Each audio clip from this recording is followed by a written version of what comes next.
Hello les amis, c'est Christophe Concy, bienvenue sur ma chaîne. Aujourd'hui on va parler d'un livre qui est pas mal du tout, de Timothy Ferriss, Les outils des géants.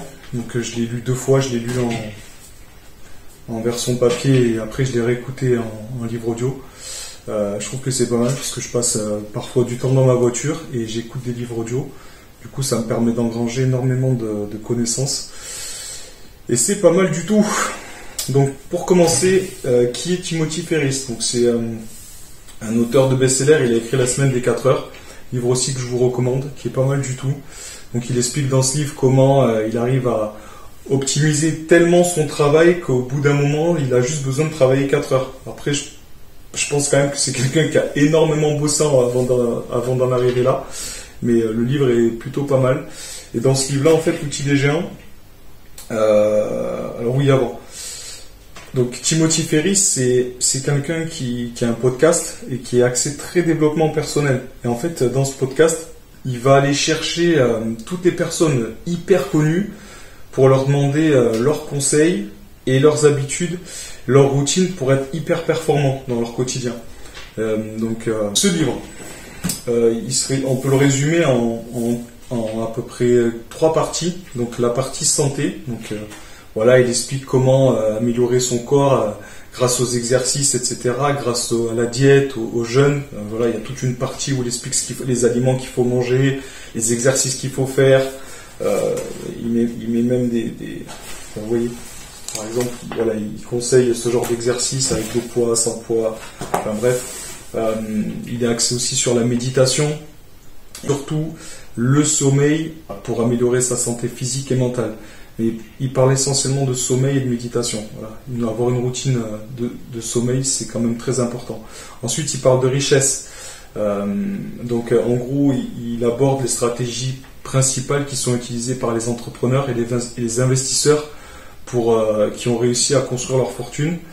Donc, ça comprend des leçons de vie, ça comprend des cycles de décision, l'efficacité au travail, la gestion des risques, etc. Ensuite, vous avez la dernière section, elle est dédiée à la sagesse, et à l'amélioration personnelle et à l'épanouissement. Elle contient aussi des réflexions sur la gestion du stress, l'importance de la gratitude et les stratégies pour trouver un sens à sa vie. Donc ça, c'est pas mal du tout. Et après, voilà, il vous met toutes les citations de toutes les personnes qu'il a interrogées durant le livre. Néanmoins, il y a quand même quelques passages que j'aime beaucoup. Donc là, par exemple, c'est un passage où il parle de l'importance de la nourriture, des BCA qu'il faut prendre, du jeûne qu'il effectue pour être beaucoup plus performant.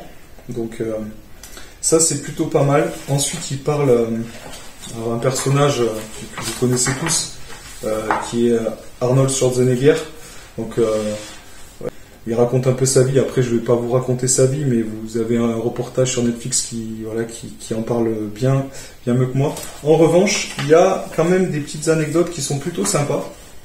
Et notamment, en fait, quand Timothy Ferriss lui demande, selon vous, qui incarne le mieux la réussite. Donc, il parle de Warren Buffett, il parle d'Elon Musk, etc.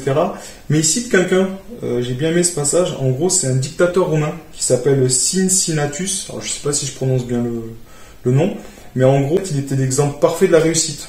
Donc, ce sont les sénateurs romains qui l'ont élu à un moment donné, quand Rome a été menacée de destruction par des batailles et les guerres. Donc lui, c'est un agriculteur à la base. Donc un homme fort. Il a relevé le défi, il a libéré Rome, non pas une fois, mais 2 fois. Et ce qui est honorable, c'est qu'ensuite, une fois qu'il a fait ça, il n'est pas resté au pouvoir comme on aurait pu le penser, il est revenu agriculteur. Donc c'est pour vous montrer l'humilité.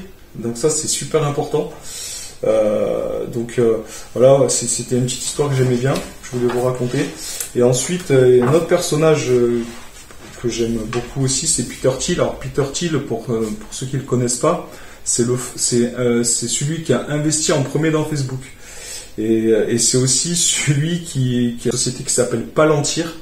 Et en fait, Palantir, clairement, c'est la défense américaine. Pour vous montrer un peu le level du mec. Donc lui, il y a un passage que j'aime beaucoup, il parle des échecs. Donc il n'a pas la même vision des échecs qui peuvent nous aider à grandir, etc. Lui, il dit tout le contraire. Donc pour lui, un échec, c'est toujours une tragédie. Il dit qu'on a beau trouver une raison 1, 2, 3, ben, si un échec se produit, ce sera pour la raison 3, mais le prochain, ce sera pour la raison 2, enfin voilà. Si vous voulez en savoir plus, je vous invite à lire le livre. Et ensuite, pour terminer, un personnage que j'aime beaucoup, lui aussi, une fois de plus, il y a un reportage sur lui, c'est, comment il s'appelle, Tony Robbins. Alors, Tony Robbins, il est là. Tony Robbins, en fait, c'est un coach de développement personnel, donc c'est pas n'importe quel coach, je pense que c'est le meilleur aujourd'hui. Il a coaché Leonardo DiCaprio, il a coaché Nelson Mandela, il a coaché François Mitterrand, il a coaché Oprah, enfin, voilà, pour vous donner une idée du personnage. Et lui, en fait, donc sa philosophie de vie, au-delà des routines quotidiennes qui sont la méditation, les bains froids à moins 110 degrés, etc., etc., lui, il y a une anecdote qui est pas mal du tout, c'est qu'à un moment donné dans sa vie, quand il a 17 ans, il gagne pas d'argent et il veut changer. Donc il y a un séminaire qui passe dans sa ville et il a la possibilité de demander de l'argent et d'y aller gratuitement.